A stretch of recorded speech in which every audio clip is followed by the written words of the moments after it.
홍보 아카데미 성과 분석과 평택항 발전 전략에 대한 지정 토론을 시작하겠습니다. 평택항은 1986년도에 개항 이후에 한 20년 동안에 정말 물동량 연 20에서 30%가 증감되는 굉장히 급상승한 항만입니다.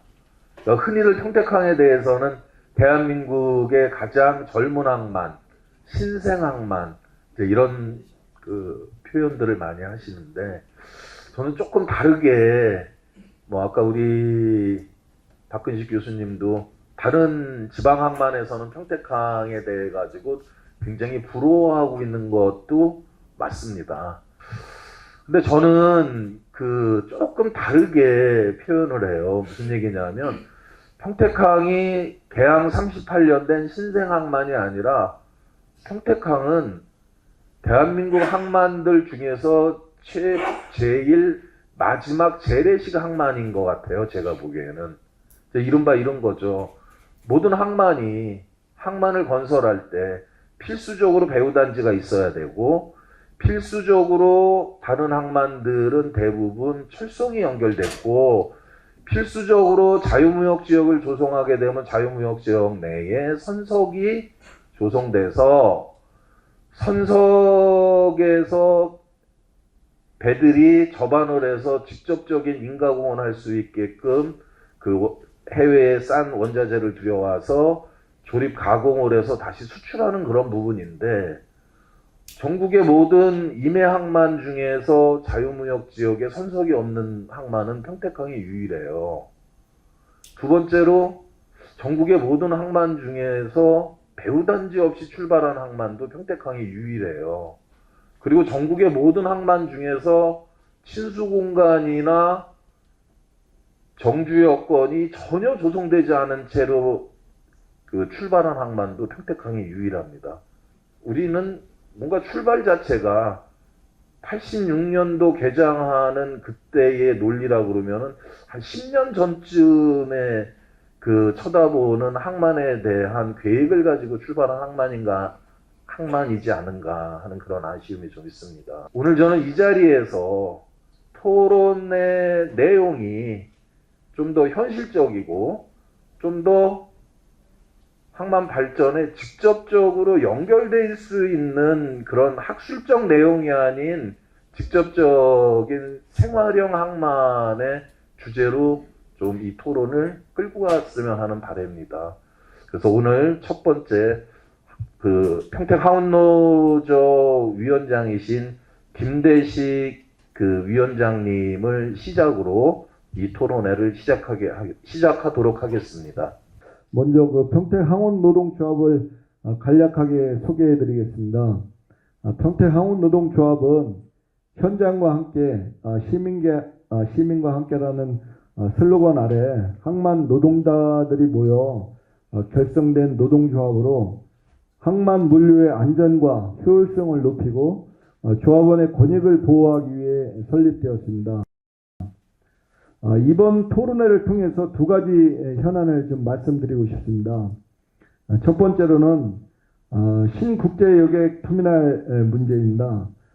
주요 문제점으로는 부도와 야적장이 좀 협소하여 현재 신국제여객 부도의 야적장 면적은 10만 8천여 제곱미터로 카페리 선사들이 필요로 하는 면적에 좀 비해 매우 부족한 상황입니다.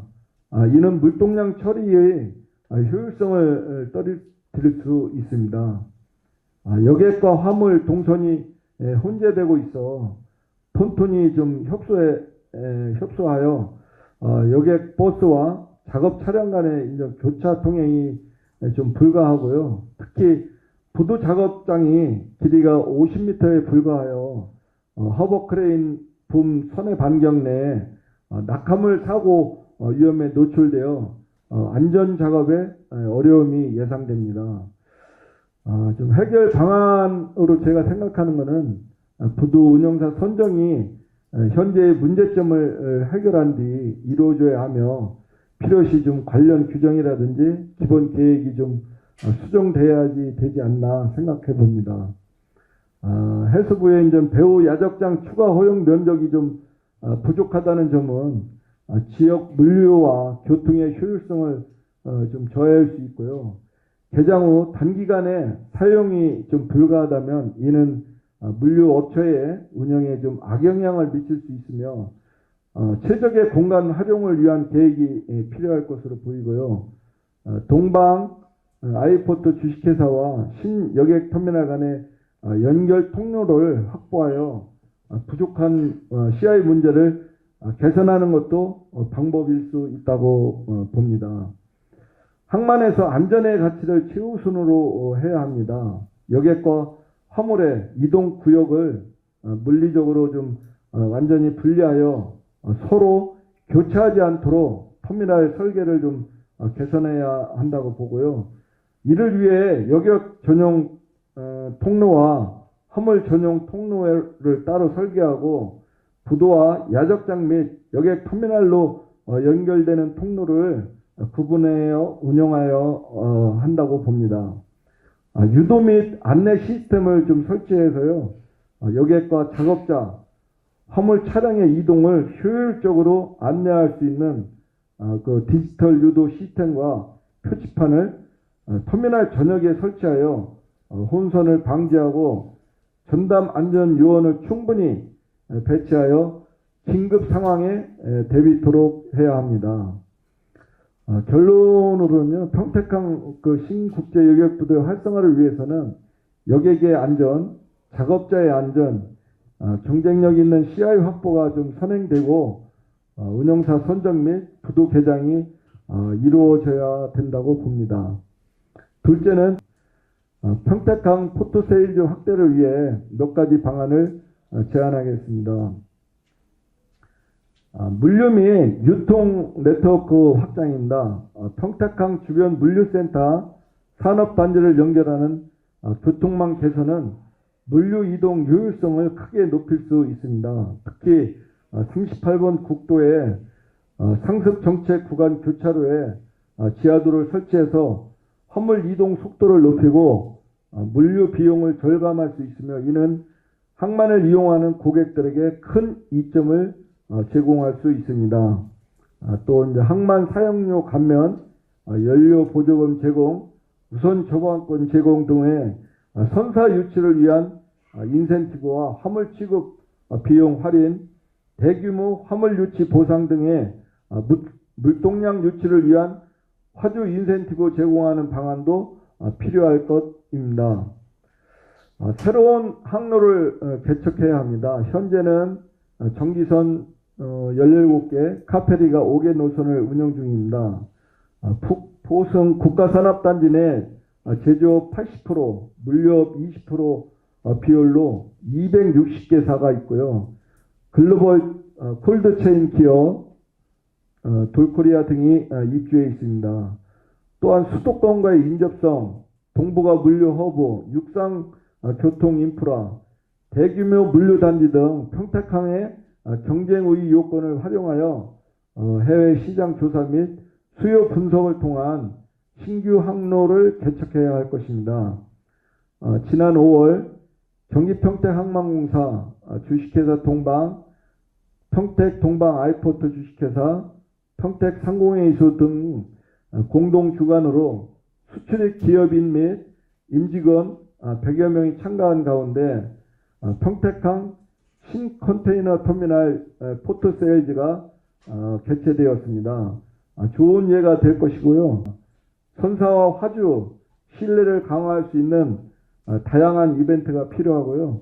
관계자 여러분의 지속적인 관심과 참여를 부탁드리겠습니다.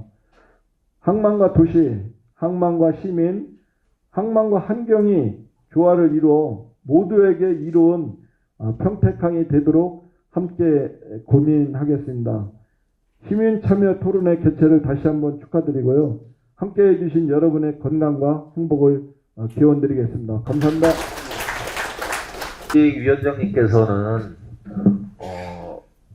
신국제 여객 부두에 관련된 그 여객 및 작업자들에 대한 안전과 그 부족한 CY에 대한 면적 확보 등에 대한 지적과 우리 한국노조의 지금까지의 태동과 발전상을 말씀하셨고, 해외 포트세일의 활성화로 물동량 창출과 각 그 기관별로의 협조를 조금 더 공고히 하는 쪽에 의견을 주셨습니다. 또한 그 38국도 그 상습 정체 구역에 대한 그 지하도 설치 등으로 항만과 도시 그리고 시민 모두가 함께 조화로운 항만으로 발전했으면 한다는 그런 의견을 주셨습니다. 다음은 우리 평택시민재단의 그 시민사회에서 바라다보는 그 항만에 관련돼 있는 내용으로 우리 이윤우 이사장님을 토론을 하시게. 저는 그 맑고 밝은 평택을 만들기 위해서 활동하고 있는 평택시민재단의 대표를 맡고 있는 이윤우라고 합니다. 그래서 두 가지 주제로 좀 제 의견을 말씀드릴까 합니다.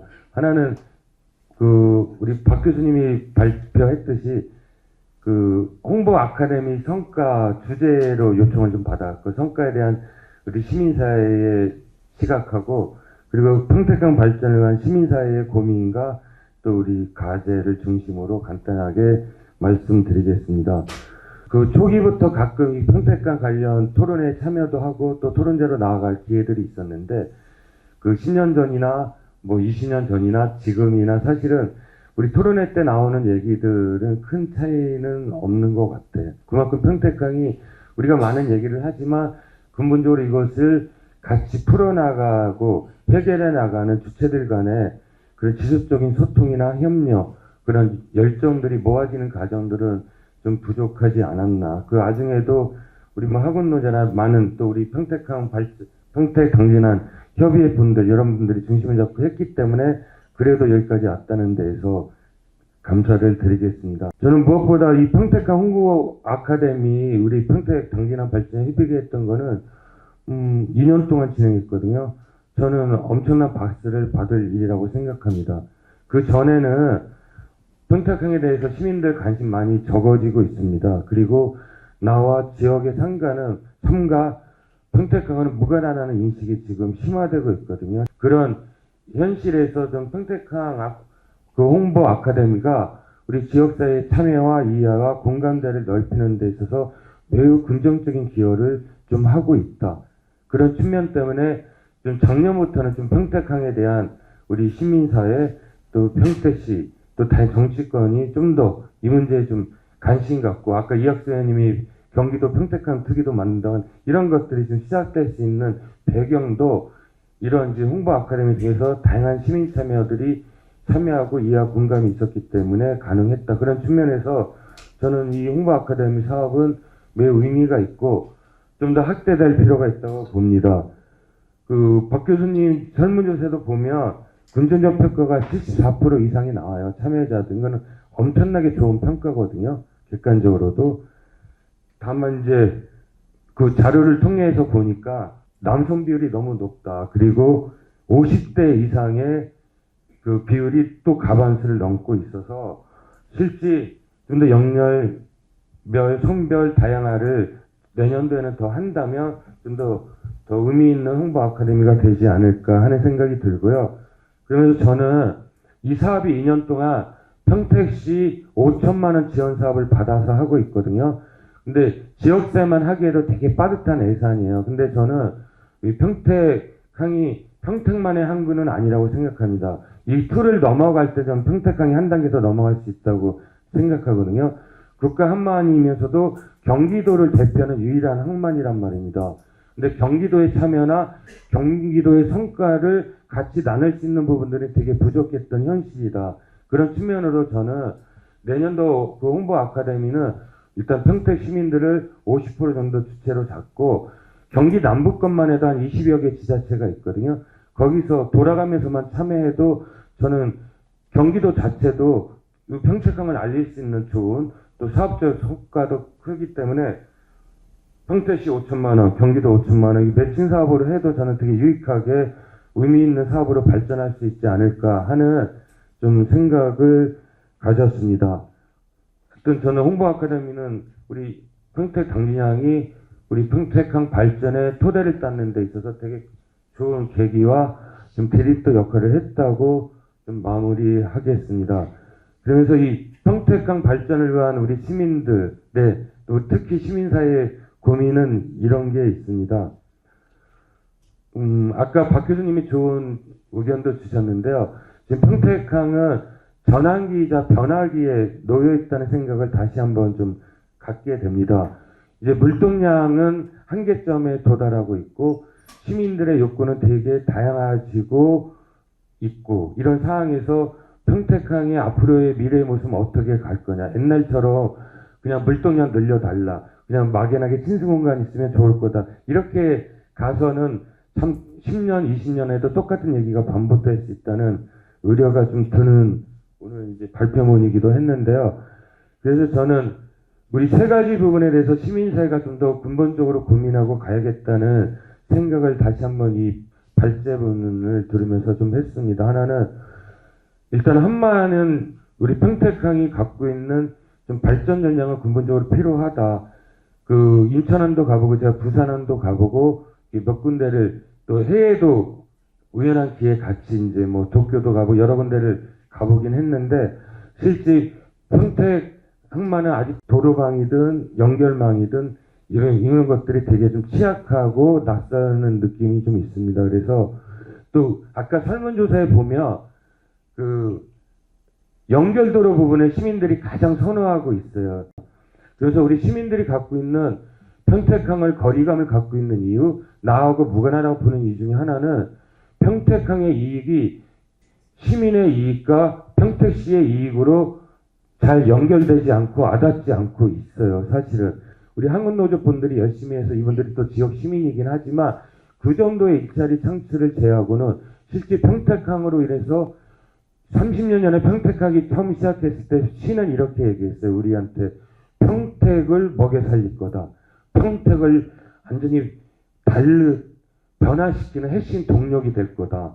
그러나 지금 그렇게 누구도 생각하지 않고 있거든요. 그래서 저는 이 한반발전이나 지역이익 확대나 친환경 혁명 부분은 사실 떨어져 있는 부분은 아니에요. 가장 중요한 거는 서로 공감과 소통을 통해서 더 나은 한반을 만드는 진지한 이제 네트워크로 우리가 가야 된다. 그러면서 좀 더 공공의 이익 중심으로 같이 머리를 맞대는 노력들이 필요하지 않을까 하는 생각이 갖고 있습니다. 그런 측면으로 저희 지역사회 또 시민사회 활동하는 입장에서 평택 당진항 협의하고 함께 좀 더 우리 시민사회의 역할을 통해서 평택항 발전이 정말 시민과 함께하는 지역의 이익과 함께하는 그리고 우리 친환경 우리 시대를 열어가는 그 평택항이 되도록 더 머리를 맞대고 나가도록 하겠습니다. 고맙습니다.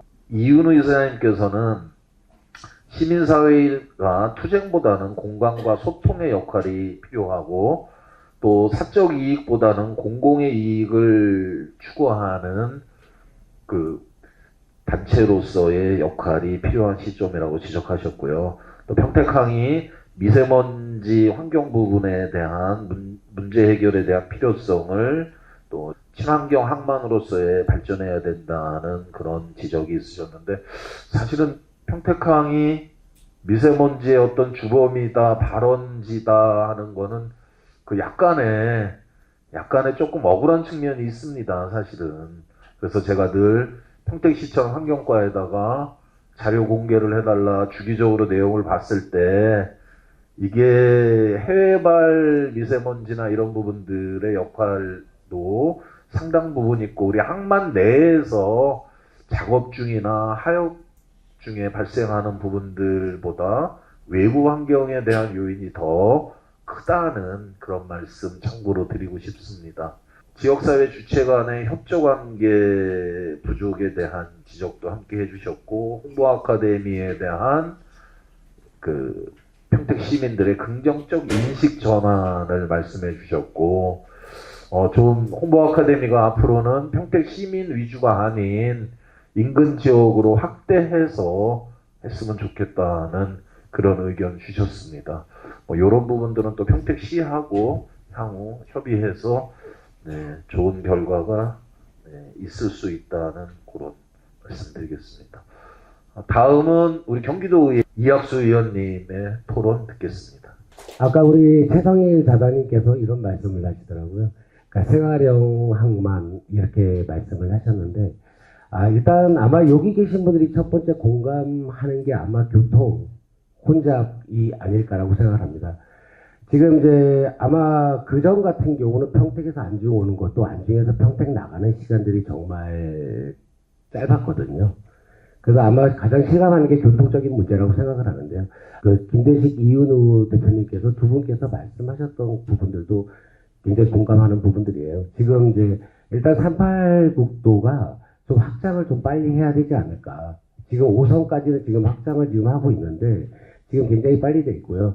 지금 이제 평택호 횡단 도로가 이제 올해 12월에 또 개판이 되면 아마 이 항만 쪽하고 연결돼 있어 팽성 쪽으로 국제대교 넘어서 팽성 쪽으로 연결돼 있고 또 지금 38국도 또 하나가 또 이하 상계간 도로가 또 개통이 되면 아마 교통적인 부분에서는 조금 더 풀리지 않을까라고 생각을 하겠지만 지금 이제 가장 문제점이 지금 이제 하양지구에서 나오는 또 되게 되면 아마 가장 정체가 돼야 되는 곳이 그곳이 아닐까라고 해서 지금 굉장히 걱정이 돼요. 평택에서 지금 이 평택항 오는 거는 거의 직선형 도로입니다. 직선형 도로이기 때문에 아까 우리 김대식 위원장님께서 말씀하셨던 것처럼 일부 구간을 하루 만들면 굉장히 아마 소통이 원활하지 않을까라고 생각을 하고요.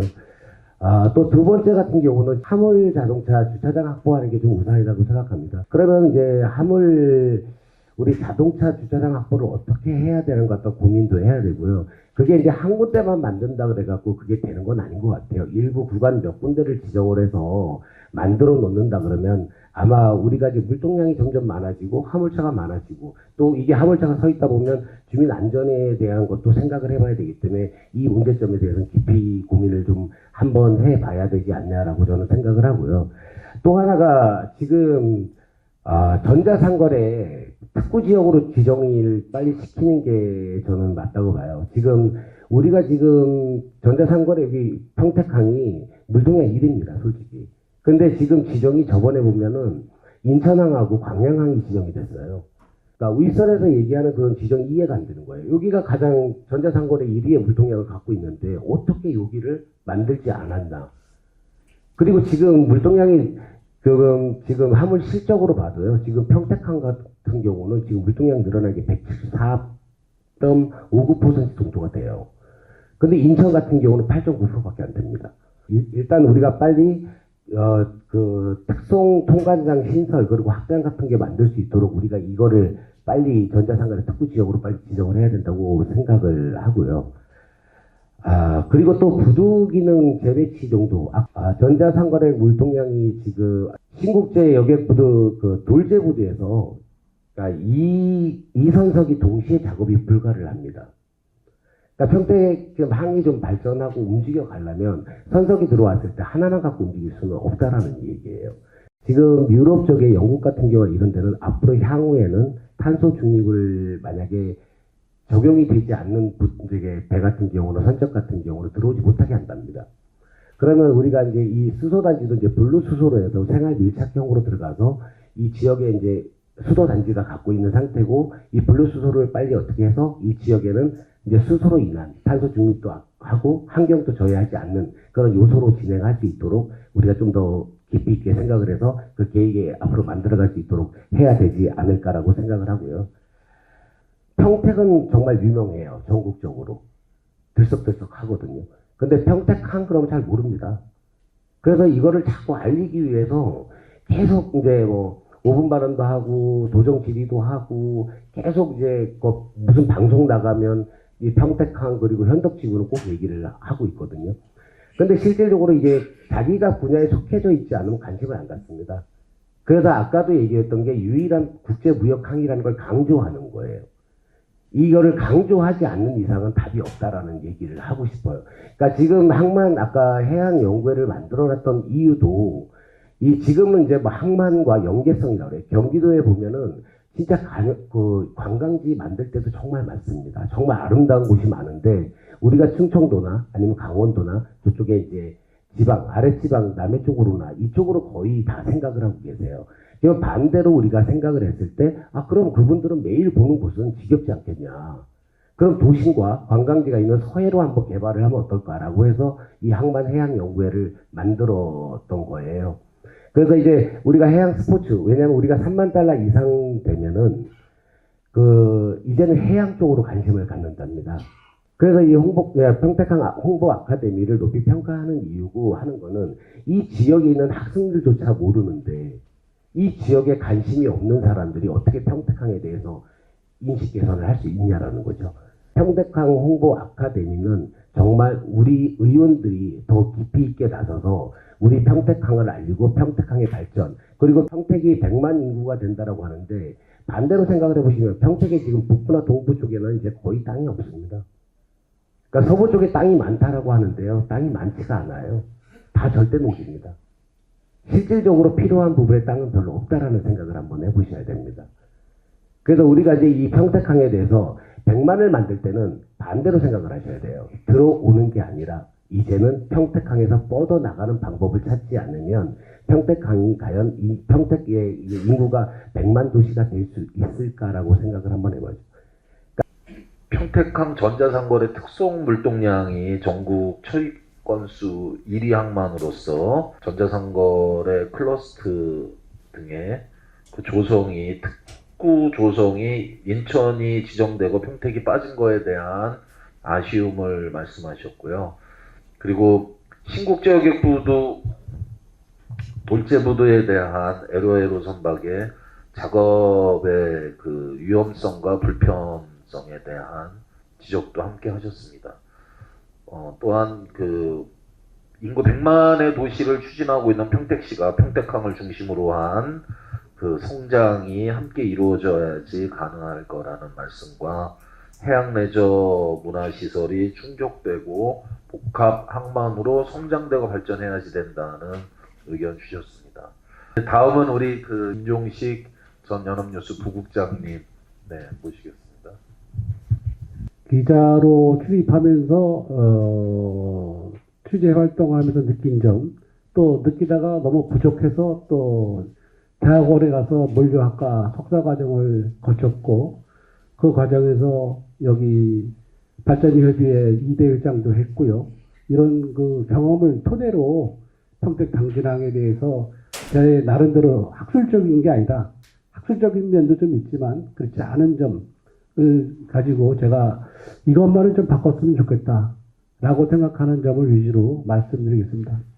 일단 그 평택항 조건하고 평택 당진항을 개발을 하는데 저해되는 점은 무엇인지에 대해서 좀 얘기를 해보고 싶고요.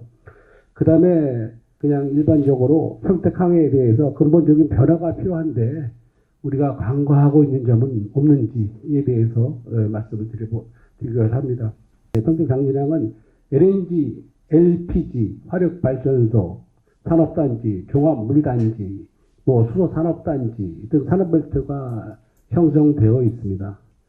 그 등표를 아까 계속 말씀하시는데 이 접근성이 좀 어렵다고 그러는데 사실상은요 인천항, 부산항, 광양항 이런 항만에 비해서 볼등이 좋은 위치에 있습니다. 교통편도 좋습니다.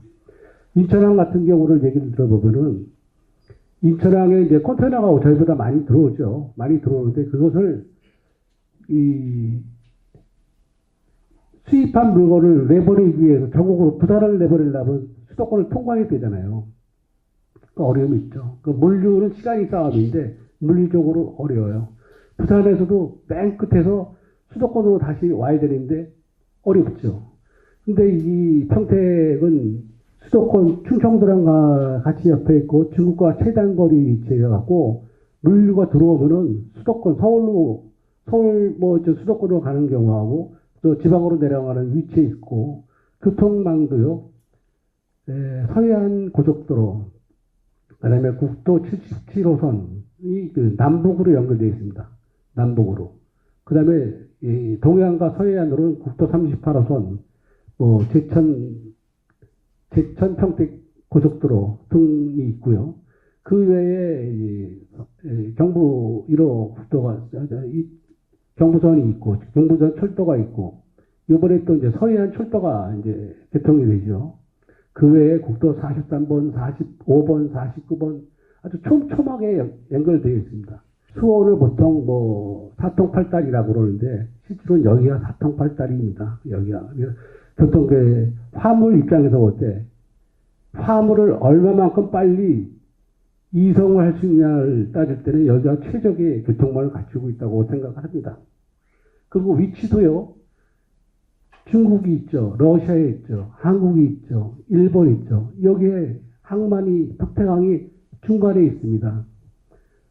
일본이 한국을 지나서 서해안 평택의 왜 중심이냐 그렇게 생각하실지 모르지만 일본에서 부산을 통해서 화물이 올 경우 그 화물이 철도나 아니면 그 도로를 타고 평택항으로 와서 중국으로 다시 배편으로 갈 때 그것을 랜드 브릿지라고 하는 역할을 하게 되면은 화물 운송 속도가 그래서 유럽까지 가면은 거의 한 달이나 아니면 반 달 정도 빠릅니다.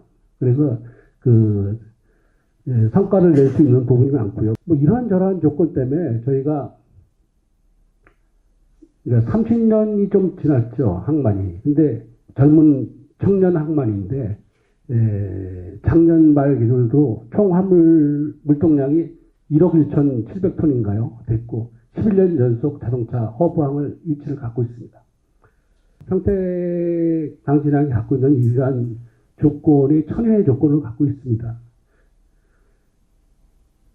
이런데 이렇게 천혜의 조건을 갖고 있어서 화물 물동량이 한 1억 1,700톤 정도 되는데 거기서 나오는 세수입이 수조 원이 됩니다. 제가 몇 년 전에 5조 원이 넘는다고 들은 것 같은데 저는 수조 원이 되는데 이게 전부 다 국세예요, 국세.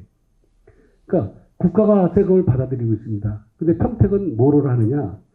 이 세금을 받아들이는 국가가 다 가져가는데 저희는 배가 입출항하면서 나오는 환경 오염, 그 다음에 그걸 받아가지고 컨테이너 대형 트레일러가 다니면서 교통체증, 배기, 가스, 도로 파손, 교통사고 이런 여러 가지 피해를 겪고 있죠. 이거 갖다가 경제 용어로 하면 외부 불경제라고 합니다. 외부의 요인으로 해서 내가 오히려 피해를 당하고 있다. 그러니까 평택 같은 경우, 경기도 같은 경우는 아무런 도움 없이 피해를 받고 있습니다. 또 그러면 일자리가 창출이 되느냐? 일자리가 창출이 안 됩니다. 대부분의 항만 관련 자리는 해수부 관련되어 있는 분들이나 거기 나오신 퇴직하신 분들이 요직을 갖고 계시고요. 또 일자리도 대부분 이제 인천항에서 관련돼서 와서 전문적으로 하는 일자리가 많습니다. 저희들이 하는 거는 뭐 공단에 좀 들어가 있고 뭐 선박에 들어가서 청소한다든가 카페에 청소한다든가 이런 인력이 거의 없죠. 그다음에 컨테이너 까대기라고 그러죠. 컨테이너 물건을 실어 날리는 거. 근데 그건 이제 힘이 드니까 저희가 하지 못하고 외국 사람들이 주로 하고 있습니다.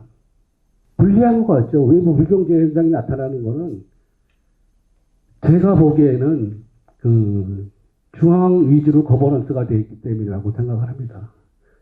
국가에서 전부 다 하고 있는데 국가에서 하다 보니까 세금도 국가에서 가져가고 이렇게 불합리한 형편이 되는데요.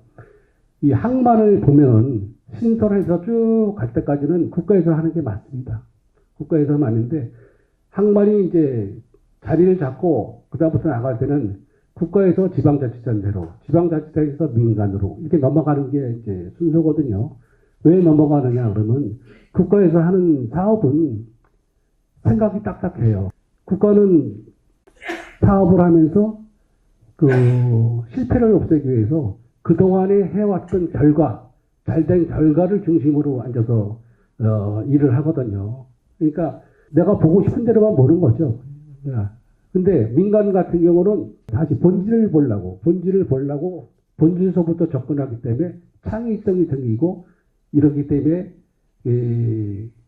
순발력이 생기고 생각이 말랑말랑해지는 거죠. 그러면 평택 강진항을 변화가 되고 있는데 또 변화가 필요하고 변화가 지금 진행되고 있는데 우리가 무엇을 간과하고 있는 게 무엇인지에 대해서 한번 말씀드리고자 합니다. 평택 당진항은 포승은 만호리에 위치해 있죠.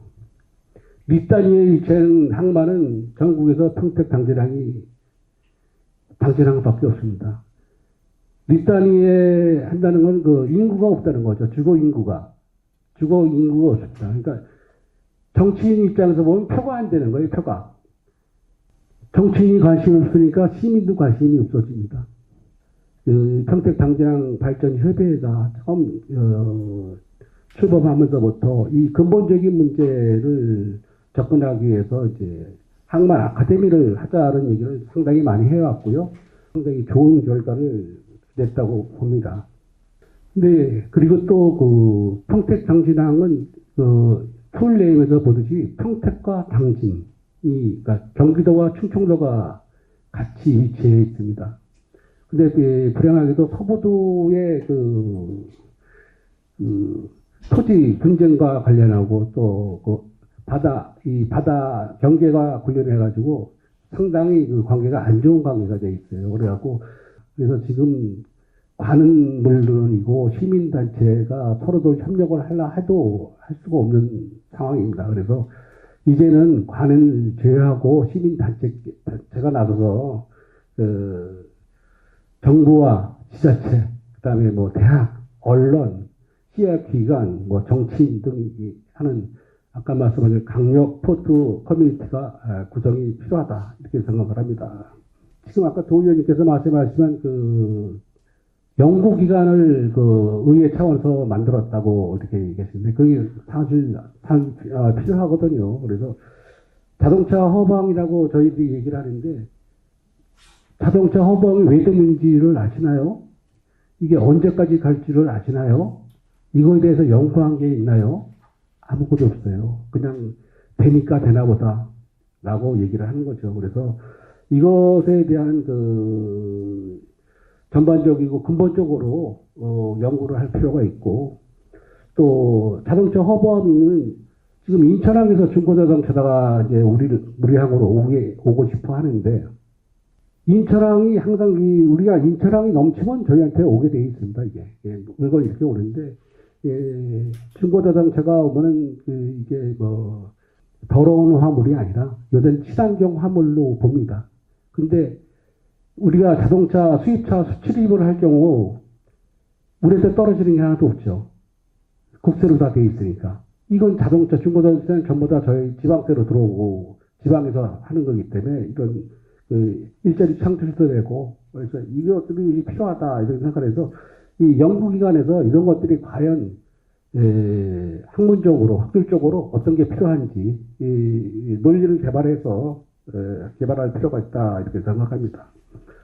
그리고 여러분이 지금 앉아 있는 이 홍보관 여기를 찾아오는 그 관광객이라고 그럴까요? 그런 분들이 거의 없는 실정입니다, 여기가. 그래서 이 홍보관을 제가 볼 때는 무역센터, 그러니까 우리 이 무역에 활동하는 사람들의 무역센터, 이게 좀 리모델링 했어요. 여기다 숙박시설도 좀 갖추고, 뭐 사무실도, 무역하는 사람이 사무실도 만들어 놓고, 휴게실도 갖추고, 뭐 이런 여러 가지 활동을 할 수 있는 무역센터를 하는 게 맞다고 생각하고 제가 생각을 해보고 또 그걸 알아보니까 여기가 공원부지로 되어 있더라고요. 공원부지로 되어 있어가지고 이 공원부지를 활용해서 그런 시설로 할 수 있다.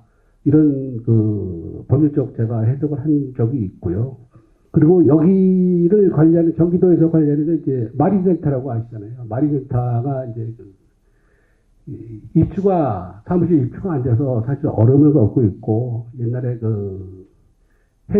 평택 해경이 거기 있을 때는 그래도 좀 괜찮은데 이렇게 싹 나가면서 1층, 2층, 3층 이쪽으로 문제가 있는데 나는 당장은 저희가 수입차가 90몇 프로가 여기를 통해서 들어오지 않습니까?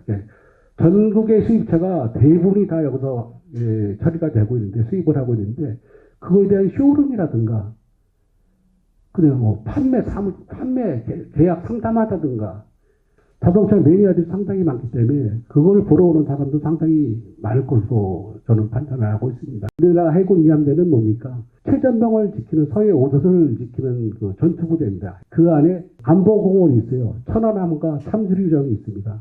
그 부대를 찾아오는 관광객이 상당수가 있습니다. 거기만 보고 평택항은 외면 그냥 나가버려요. 그래서 그거를 부대 밖으로 좀 뽑아서 앞으로 친수 공간을 할 때 거기다 좀 만들었으면 좋겠다. 뭐 이런 생각도 해봤습니다. 무슨지 일을 할 때 언론에서 좀 관심을 가져줘야 되는데 이 언론에서 관심을 안 가져줍니다. 그럼 왜 언론에서 왜 관심을 안 가져주냐에 대해서 근본적으로 보면은 항만은 저도 기자 생활하다가 취재가 어려워서 대학원까지 가지 않습니까? 이거 저희가 이들에 대해서 이제 언론에 대해서 좀 약간의 그 지식을 공유할 필요가 있다라고 생각을 하고 있고요. 평택은요, 그 주한미군이 전국의 주한미군이 몰려 있어요. 그리고 평택호하고 평택항만하고 같이 있습니다. 그 주변에 있어요. 근데 여기 평택은 평택 시민구자가 5만 명입니다. 5만 명. 5만 명이 평택시에 한 지자체에 몰려 있는 게 전 세계적으로 여기 평택밖에 없어요. 근데 평택에 이렇게 몰려있는데 공원도 안 만들어 놓고 뭐 아무것도 안 하고 있어요. 이게 천연의 조건을 여러 가지를 갖추고 있는데 이걸 안 하는 게 좀 너무 무심하지 않나 이상입니다. 그 가장 가슴에 와닿는 내용 중에 하나가 그 국세 위주로 되어 있는 그 항만의 이 세수 구조가 좀 지방의 어떤 혜택을 받을 수 있는 그런 그 변화가 필요하다는 말씀과 평택항 홍보관이 그 무역을 전공하는 젊은 인재들에 대한 어떤 인큐베이터 시설로 활용했으면 하는 그런 방안을 제시하였고, 마린센터가 자동차 허브항으로서의 걸맞는 비즈니스 센터로서의 그런 전시 공간으로도 필요하다는 지적과 뭐 또 지역의 언론들이 항만에 대한 관심도 증가에 대한 여러 가지 방안을 말씀해 주셨습니다. 지금 이제 두 분 남으셨는데 우리 평택시 의회의 김혜영 의원님 좋은 말씀 듣도록 하겠습니다. 네, 너무 시간이 길어져서 지루하실 것 같고요. 사실 중복되는 얘기가 저 역시도 많고 이 관심은 서로가 비슷하다 보니 내용도 그런 면이 있는 것 같아요. 제가 7대 때 우리 김기성 의원님하고 평택항 특위를 같이 했었어요. 그때 우리가 부산 신항도 가보고 또 여기서 말씀 나누는 거 많이 우리가 의논도 했었어요. 근데 결국은 10년이 흘렀을 때 그 얘기가 많은 다른 점이 있냐 봤을 때 그렇지 않다는 게 참 안타깝다는 생각이 들어요. 저희도 노력을 한다 했어도 아마 한계가 있지 않았나 하는 생각이 들고요. 또 제가 7대 때 항만국을 만들어야 된다는 7분 발언도 했었는데 역시 아직 국이 만들어지지 않고 이렇게 따로 있다 보니 이 평택항의 중요함을 어디에 초점을 두고 있는지도 저도 의심이 갑니다. 그래서 지금 말씀하실 때 우리 김대식 회장님이 일선에서 있으시다 보니까 굉장히 현실적인 말씀을 많이 해주셨어요. 근데 이제 오늘은 일반적인 이렇게 토론했지만 제가 아까 말씀드렸지만 현실적인 우리 의회에서는 간담회라는 그런 제도가 있어서 여러 관여되는 아까 좀 과장님 또 헬스부 또 우리 관계자 공무원 함께해서 좀 촘촘히 이 문제를 하나의 포커스를 맞춰서 간담회를 할 수가 있어요. 그래서 거기서 답을 얻고 또 문제점이 있다면 추후에 연구하고 이런 제도가 있으니까 앞으로는 그런 부분도 좀 활용해 주시면 좋을 것 같고요. 우리 평택항 아카데미 굉장히 좋은 제도인데 제가 보니까 그 이후로 많이 발전을 하고 좀 인식들도 갖고 있는데 거기에 비하면 턱없이 부족한 예산하고 또 거기에 따르는 1년 동안에 수혜를 받는 사람은 굉장히 적은 것 같습니다. 이런 부분에 있어서 여러 가지 제안들을 해주셨어요. 새로운 프로그램을 만든다든지 아니면 우리 평택시에 국한된 얘기만이 아니라 다른 시도도 함께 할 수 있는 그런 역할을 해달라고 하셨는데 거기엔 분명히 예산이 따라야만이 할 수 있는 것 같아요. 근데 또 예산을 주기 위해서는 새로운 프로그램에 대한 제한이 분명히 있어야 하거든요. 그런 부분을 제안해 주신다면 시와 도의원과 얘기해서 교부금을 더 받아서라도 할 수 있는 부분을 저희가 실질적으로 하도록 노력하겠습니다. 그래서 여러분들이 이렇게 와주시는 것 자체도 아마 참여와 관심이 아닐까 싶습니다. 그런데 이런 자리에서 과연 우리가 정말 실질적인 얘기를 듣고 현실적으로 개척할 수 있는 얘기를 들었나 하는 의문점을 항상 가지실 것 같아요. 제가 아까 인사 말씀에서도 말씀드렸지만 국회의원, 시의원, 도의원 각자 역할이 있습니다. 그 역할이 함께 소통을 하고 그 계획을 추진해 나갈 때만이 이것이 변화가 되지 그냥 우리가 민간에서만 할 수 있는 일이 아니거든요. 그런 부분에 있어서 저희도 충분히 소통하고 또 여러분들이 그런 간담회를 요청하신다면 언제든지 할 수 있도록 노력하겠습니다. 그래서 시에서 조례를 개정한다든가 제정을 해서 현실적인 뒷받침을 할 수 있도록 또 노력하겠습니다. 마지막으로 우리 평택 시민신문의 김기수 대표님 말씀 듣겠습니다. 저도 최근에 아까 우리 박근식 교수님 말씀을 저도 오늘들이 항만 관련된 토론회 3번째 참가하거든요. 그래서 이병진 의원님 토론회 거기도 갔었고 또 얼마 전에는 또 이렇게 평택시 발전협의회가 주최하는 구 여객터미널을 어떻게 활용할 것인가 거기에 대해서도 또 엊그제도 월요일 날 했는데 토론자로 참석을 좀 했었고 오늘 또 이제 항만 아카데미 평가 시민참여 토론회 이렇게 나오는데 뭐 제가 사실 항만에 관한 전문가는 아니지만 지역 언론에 오랜 27년 8년 동안 있다 보니까 또 평택항 초기부터 지금까지 흐름과 역사를 또 알고 나름 또 함께 또 항우노조 독립성 쟁취 투쟁할 때부터 같이 하고 또 당진하고 충남하고 경계 분쟁할 때 또 지역 언론으로서 역할을 해오고 그 물동량 확대를 위해서 전에 변백운 소장님 아까 우리 김상철 과장님 그분들과 이렇게 같이 막 중국 항만을 고생하면서 뭐 최상영 회장님 더불어서 그런 기억들이 많이 있습니다. 근데 이제 많이들 좀 안타까워하고 그 초기에는 2010년도까지는 많이 성장하다가 지금 정체해 있다라고 하는 게 대체적인 평가인 것 같아요. 근데 저는 또 한편으로는 또 뭐 이것을 좀 나쁜 의미로 볼 수도 있지만, 그리고 아까 최성희 회장님께서 이제 우리 평택항은 어떤 면에서 보면 전통적인 항만의 그 뒷배를 탄 거거든요.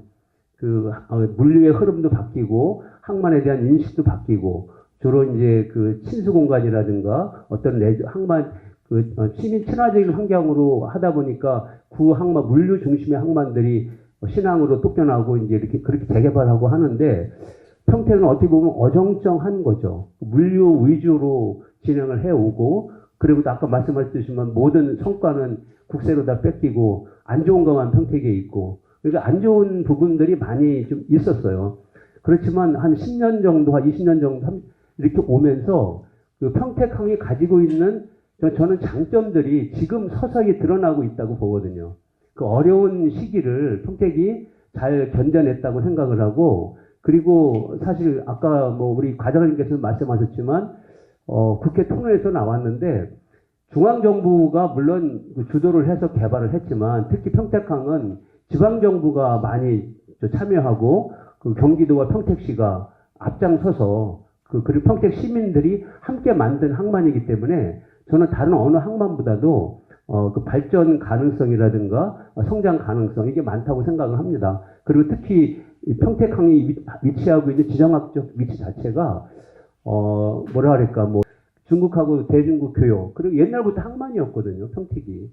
그래서 그런 거를 봤을 때는 이제 새롭게 그 꼽히는 그런 시대가 왔고 그리고 지금은 이제 그런 전환기적인 상황에서 새로운 전기를 맞고 있지 않는가 이런 생각이 들고 특히 이런 토론회가 많은 것 그리고 항만 아카데미를 통해서 시민들이 평택항에 대한 관심이 급격하게 좀 늘어나고 있거든요. 이제 이런 계기들을 또 그리고 국회의원이 농림해양수산에 들어가고 저는 이런 계기를 우리가 잡아야 된다고 생각을 합니다. 그렇게 하기 위해서는 항만 주도 세력을 재편해야 된다. 다시 만들어야 된다. 그 초기에 그 열정을 가졌던 그런 많은 분들이 이제 연로하시고 또 이후에 많은 사람들이 들어왔지만 아직 항만에 대한 그런 전문성 그리고 이렇게 뭐 해수부, 그다음에 시민단체, 시의회, 도의회, 시청, 관련업체, 전문가, 언론 모든 새롭게 이 시점에서 맞는 20년, 30년 후를 내다보는 항만 주도 세력을 다시금 우리가 구축해 나가는 것이 우리의 과제고, 이렇게 해나간다면 평택항은 정말 남들이 정말 부러워하는 그런 항만으로 충분히 성장할 것이다. 이렇게 생각을 하면서 어렵더라도 우리가 같이 힘을 합쳐서 평택항 발전을 위해서 노력하자라고 하는 말로 제 토론을 마치겠습니다. 감사합니다. 29년 동안의 항만에 대한 취재와 그 현장에서 그 평택항의 성장을 쭉 보신 분이기 때문에 우리 평택항 발전과 그 역사의 산 증인이다, 이렇게 말씀드릴 수 있습니다. 중앙정부와 지방정부가 그리고 민간이 투자해서 성장 발전한 평택항이 앞으로 그 항만 주도 세력의 그 개편과 그리고 항만 발전에 대한 어떤 변화가 필요한 시기가 왔다. 이제 제2의 도약의 시기로 이렇게 평가해 주셨습니다. 사실 이 항만 얘기가 나오게 되면은 전부 다 가슴속에 뜨거운 열정을 가지고 계시는 분들이기 때문에 시간이 뭐 10분, 15분 들여가지고서는 얘기 자체가 안 됩니다. 그 장시간 오랫동안에 이렇게 많은 말씀 주셨는데, 저희가 이제 예정 시간보다 많이 늦어져 가지고서 플라이의 질문 한두 가지 듣고 마치도록 하겠는데요. 평택항이 지금 불행하거나 위기거나 여러 가지 측면이 있지만은 상황에 따라서 또 보기에 따라서는 기회일 수가 있다. 이게 항상 갈등의 요인과 대립의 요인은 공존할 수밖에 없는 거거든요. 어떻게 똑같을 수가 있겠습니까? 여기에서 점점 저희는 개발이냐 보존이냐 성장이냐 분배냐 이른바 우리 구터미널 그쪽의 그 부분 같은 경우에도 이거를 친수공간으로 만들 것이냐 아니면은 물류부지로 사용할 것이냐, 이런 다양한 의견들이 공존할 수밖에 없는 게 항만이거든요. 여기에서 결국에는 많은 토론과 협상을 통해서 공론화 과정으로 최대한 좋은 결과를 시민이 원하고 국가가 지향하는 방향성이 합쳐졌어야지만 그 항만의 발전이 함께할 수 있다는 결론으로 갈 수밖에 없습니다. 우리 김대식 위원장님한테 제가 좀 하나 질문 드리겠어요. 항원노조에서 봤을 때 평택항의 친수공간이 먼저라고 판단되시나요? 아니면은 부지의 활용도가 물류 쪽이 우선이어야 된다고 판단되시나요? 평택항은 아직도 있는 개발이 좀 더 돼야 되고요. 더 커나가야 되는 단계에 있기 때문에 친수 공간은 지금은 좀 이 외곽에 이 항의 그 중심에 있는 게 아니라 좀 외곽에 좀 있어야 되지 않나, 그런 생각을 해봅니다. 예를 들어서 해수부에서도 만들어준 모래부도 있는데 거기에도 친수 공간이 있고요, 넓게. 그리고 예를 들어서 아산만 쪽에 권관항 뉴딜 사업 해가지고 지금 진행되는 것도 있고, 그런 부분이 있기 때문에 굳이 구터미널 자리에다가 그것이 들어온다는 것은 물류 흐름이라든지 부두가 쭉 있는 상태에 이빨 빠진 거 모양 꼭 한 군데 베껴서 그런 시설이 들어온다는 것은 굉장히 그 물류하시는 업체에서는 굉장히 위축이 되어 있습니다. 그리고 거기서는 앞바다가 보이지도 않아요. 구터미널에서는 바다가 보이질 않아요. 앞에 서부도가 보이는 거지. 저기 태영 그레인 카길이 보이기 때문에 거기는 그 친수 공간으로서는 굉장히 좀 부적절하고요. 그 시민들을 위한 공간을 만들어 주기 나쁜 건 아니지만 좀 그런 거는 좀 외곽에 있어야 되지 않나, 그렇게 생각을 합니다. 지금 그 말씀은 물류부지가 부족하기 때문에 친수 공간을 차후에 검토해야 된다고. 물류부지도 물론 부족하죠. 어제 그제 그 자동차 운영사 대표님 말씀하시는 게 여기서 처리할 물량이 뭐 지금 한 160만 대를 지금 처리하고 있는데 일리 더 올 것도 굉장히 많은데 자리가 없고 처리를 할 수 없기 때문에 광양항, 뭐 여수항, 군산항 이쪽으로다가 가는 게 100만 대 이상이 된답니다. 노무 공급권을 제공하고 있는 조합 입장에서는 뭐 물류가 우선이라고 말씀을 하시는데 또 일각에서는 과연 물류업체들이 평택항의 부지 면적을 평면적으로만 활용하고 있는 게 과연 올바른 것이냐, 조금 더 물류업체들이 시설 투자나 뭐 이런 것을 통해서 또 지역 경제에 이바지도 좀 하고 고용 창출도 하기 위해서는 뭐 주차 빌딩을 짓는다든지 해서 다각적인 부지 활용도를 강구해야지 그냥 바닥 면적을 활용하는 것도 문제가 있다는 지적도 있습니다. 근데 오늘 뭐 이게 환경 쪽에 계신 분들이 아무도 안 계셔가지고서 그런데 또 조금 다른 의견 있는 분이 계시면은 이은우 이사장님 혹시 어떤 저는 아까도 말씀드린 평택 시민의 이익에 창출하는 평택항이 돼야 된다. 우리 항운노조의 이익도 평택 시민의 이익이긴 하지만 좀 더 전체가 공감할 수 있고 정치한테 혜택이 가는 평택항 개발은 중요한 원칙이다. 그런 측면으로 친수공간이든 물류합정이든 저는 아까 우리 가장님이 얘기했듯이 양적 성장에서 그 질적 변화를 모색해야 되는 시점에 평택항이 놓여있다. 이 부분을 같이 더 지혜롭게 토론하고 합의를 해서 같이 풀어갔으면 하는 생각입니다. 이거다 딱 단정하지 말고요. 잠깐 말씀드리면 제가 월요일날 이 토론자로 참석을 했었기 때문에 대단히 좀 열띠게 토론을 했는데 저는 제가 모르고 있던 부분은 평택시의 주장을 보면 그동안 해수청하고 오랫동안 논의를 진행을 해왔다라고 얘기를 해요. 그래서 거의 이제 친수공간 부지로 이렇게 확정이 돼서 용역까지 하고 진행을 했는데 최근에 어떤 그 협약을 맺을 단계에서 해수부가 주춤하고 있다.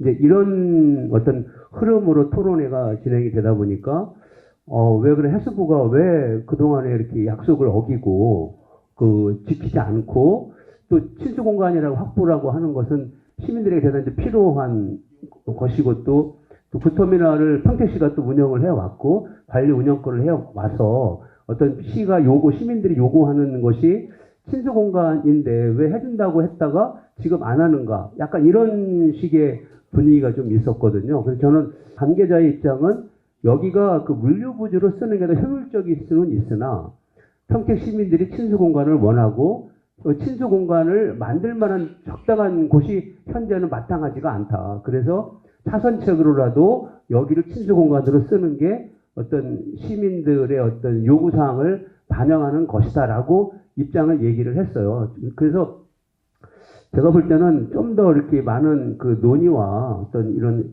뭐 해수부 입장도 있고 평택시의 입장도 있고 시민단체들의 입장도 있고 미래 발전을 위해서 이 부지를 어떻게 활용하는 것이 좋을까에 대해서는 좀 더 이렇게 깊이 있는 좀 검토가 필요하지 않을까 이런 생각을 좀 했었습니다.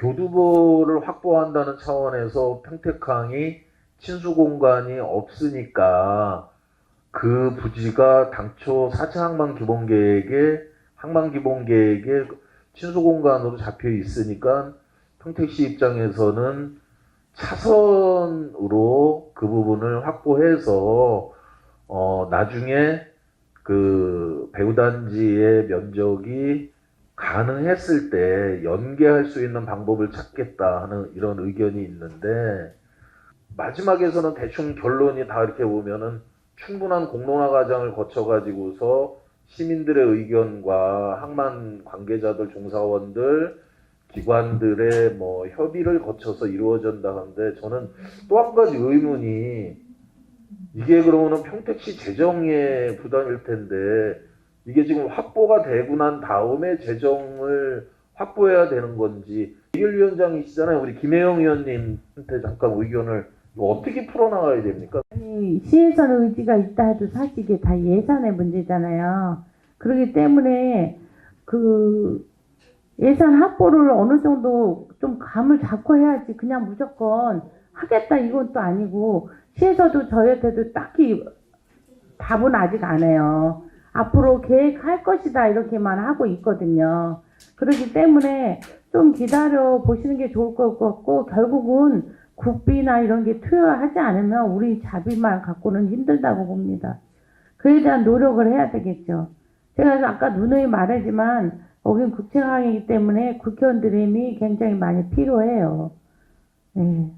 우리 시장님은 뭐 다 하고 싶겠죠. 이게 지금 최선은 아닌 거를 모두가 인정은 해요. 그 자리나 그 면적이. 근데 다만 차선이던 아니면 뭐 3선이던 그 친수 공간을 확보해 놔야지 그 다음에 배후단지에서 또 평택시가 그 자치단체들이 주관해서 할 수 있는 그 공간 확보가 용이하다 하는 의견이 지금 갈리고 있는데, 지금 사실은 평택항의 주요 현안으로 놓고 본다 그러면은 신국제어객부도의 운영 안정성이라든지 그 CY 부족로는 그게 훨씬 더 사실은 중요한 이슈고, 지금 평택항이 잘못하면은 그 카페리가 스톱될 수도 있는 그런 위기인 것도 맞습니다.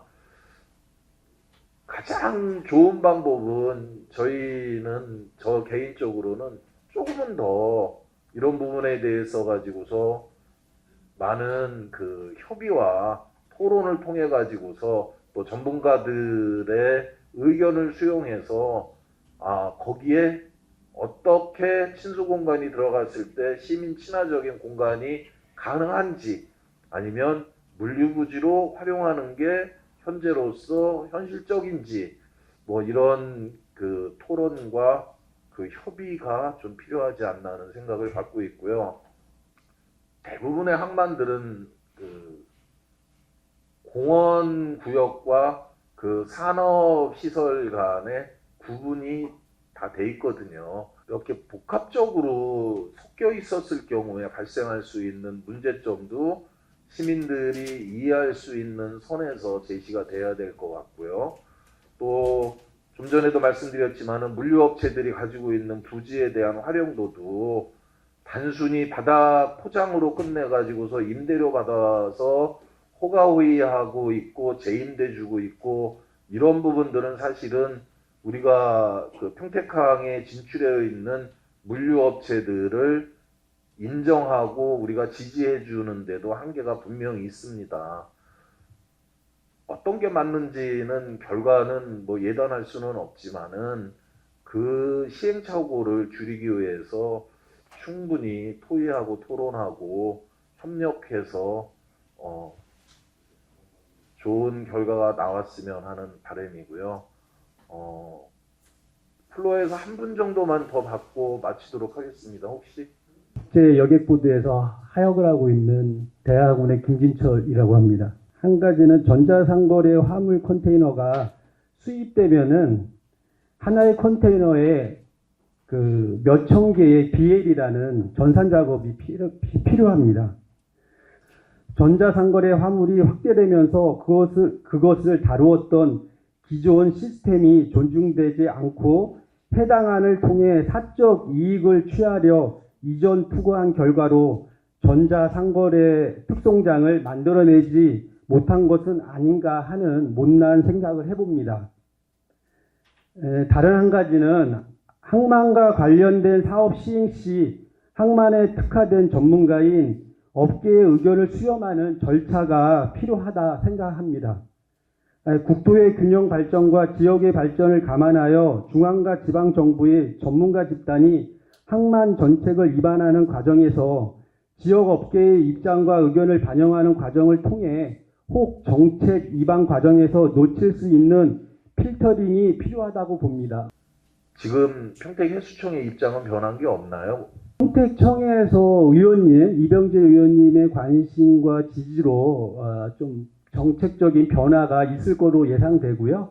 크게는 지금 부지 문제, 그 다음에 작업의 효율성 문제, 거기에 그 아까 지적됐던 그에 따른 안전성 문제에 대해서 이제는 이제 늦었지만은 토론회를 통해서 하나씩 정리해 나가는 입장으로 변화가 있는 것 같습니다. 특송장 뭐 사적 이익에 대한 말씀 있으셨는데 그러면 지금 평택항의 민간 특송장이 시급하다는 말씀이신가요? 제가 알고 있는 계획으로는 항만 배후단지가 조성되고 그쪽에 세관은 특송장을 마련할 것 같은데요. 그게 예산 확보와 부지 확보까지 하면은 빨라도 3년, 늦으면 한 5년에서 7년 걸릴 것 같습니다. 그렇다 그러면 그 전자상거래에 대한 화물을 취급하고 지금 폭발적으로 증대되는 화물은 평택에서 취급할 수 있는 어떤 기회가 상실될 거라고 보고 있습니다. 전자상거래 특송장을 추가로 민간에서 하게 되면 특송업체가 좋은 건가요? 평택시가 좋은 건가요? 평택항이 좋은 건가요? 어떠한 그 밸런스는 저는 그 밸런스 한쪽 기울지 않고 물론 처음에는 어떠한 기회를 보는 업체가 한쪽이 있겠지만 결국은 밸런스가 맞춰질 거라고 보기 때문에 그 균형 잡힌 시각이 필요하다고 봅니다. 이슈가 여러 가지가 있었는데 제가 두 가지만 좀 말씀드리면 예를 들어서 지금 친수공간 하나 이슈가 나왔는데 그 인천 내항 18부도 개항할 때 제가 일을 좀 했었는데 그 부분이 사실 이제 무역항이다 보면 펜스를 치기 때문에 지금 사실 이용객들이 바다하고 접점이 없어요. 그러면 제가 궁금한 게 평택 시민이 바다를 못 보고 거기까지 그 트럭 다니는 데 가서 커피 마시고 앉아있을 것 같지는 않을 것 같고 물류라는 게 저도 물류를 연구하는 사람이지만 실질적으로 시민들하고 이렇게 사람들하고 접점이 붙으면 그렇게 좋은 비즈니스가 아니에요. 차량이 많고 하기 때문에 이게 그 포승부지 처음부터 이렇게 쭉 부두부터 했을 때 중간에 딱 있는 게 조금 어색한 것도 있고 근데 이제 논리는 이런 것 같습니다. 그래서 제4차 기본 계획에 있으니 있는 거는 해주세요. 그러면 이제 또 수정 계획 나오면 다른 거는 바꿔주세요. 먼저 이렇게 논리가 두 개가 겹치는 것 같은데 그거는 아마 좀 더 얘기를 해야 될 것 같고 지금 사실은 이제 그 민간 특송장 같은 경우는 사실은 당연히 빨리 처리가 돼야 되는 건 맞습니다. 왜냐하면 사람이 주문한 건데 계속 오래 걸리면 안 되는 거잖아요. 그런데 보통 이제 공항 같은 경우는 DH나 UPS가 자기네 터미널에서 자기네 화물기로 들어온 것들을 보안 책임을 해서 밀수나 이런 것들 다 해주기 때문에 하는 거고, 그 항만과 관련해 갖고 민간 통관장은 사실은 군산에서 한 5년 울었어요. 울고 지금 평택은 사실은 지금 통관장에 지금 세관에서 지금 작다 보니까 아마 제가 알기로는 배후단지 2-1인가 거기 하면서 이제 면적을 달라고 아마 요구를 한 것 같아요. 경기 평택 항만공사에도 얘기를 했는데 그럼 이제 제가 이제 궁금한 것 중에 하나는 민간 통관장을 하는 업체는 그 물건 외에는 할 수가 없다고 치면은 다른 비즈니스는 안 하시고 그 얼마 안 되는 통관장을 하려고 할 건지 아니면은 그 업체가 하고 그럼 통관장을 여러 개를 줄 수 있는 건지 또 하나는 관세청 입장에서는 당장은 아니지만 어찌됐든 세관 통관장을 넓히려고 하는데 그거를 주는 건지 이게 좀 사실은 저도 잘 모르겠습니다. 근데 법을 바꾸는 거는 또 다른 문제거든요. 국회의원들이 또 법을 바꾸거나 입법부도 아니면 행정법에 의해서 법을 바꾸거나 해야 되는 건데 그게 사실은 이게 가능한 건지 정확히는 모르겠습니다. 그래서 실무하고 조금 약간 괴리는 있긴 하겠지만 이상입니다. 그 알리바바나 이쪽 관계자들을 만나서 얘기를 들어봤더니 그쪽이 원하는 거는 딱 하나예요. 민간 통관장은 그 운영업체가 자기 화물만 처리할 수 있게끔 해놨는데 이게 무서운 게 뭐냐면 이게 다 중국발이거든요. 그러니까 중국에서 보내는 사람이 투자를 해서 평택에다가 민간 통관장을 만들거나 아니면은 평택에서 운영하는 사람이 중국하고 컨소시엄 형식이 돼가지고 물건을 받아주는 형식이 되는 건데 이 중에서 70% 정도가 인천공항으로 가가지고서 해외로 나가는 건데 나는 민간 통관장의 설치도 중요하겠지만은 우리가 전자상거래를 활성화시킨다는 의미는 두 가지거든요. 젊은 인력들을 아까 우리 김종식 국장님 말씀대로 비즈니스 센터를 운영하든지 아니면 홍보관을 개조해서 인큐베이터 역할을 할 수 있는 젊은 친구들이 그런 특송에 들어가서 노트북 하나 가지고 한 3년 정도 평택시가 좀 예산과 시스템을 지원해 주던지 해서 젊은 애들이 그런 부분을 수행할 수 있게끔 해주는 부분도 필요할 것 같고, 또 한 가지는 이게 지역경제하고 과연 연동되는 부분들이 있느냐.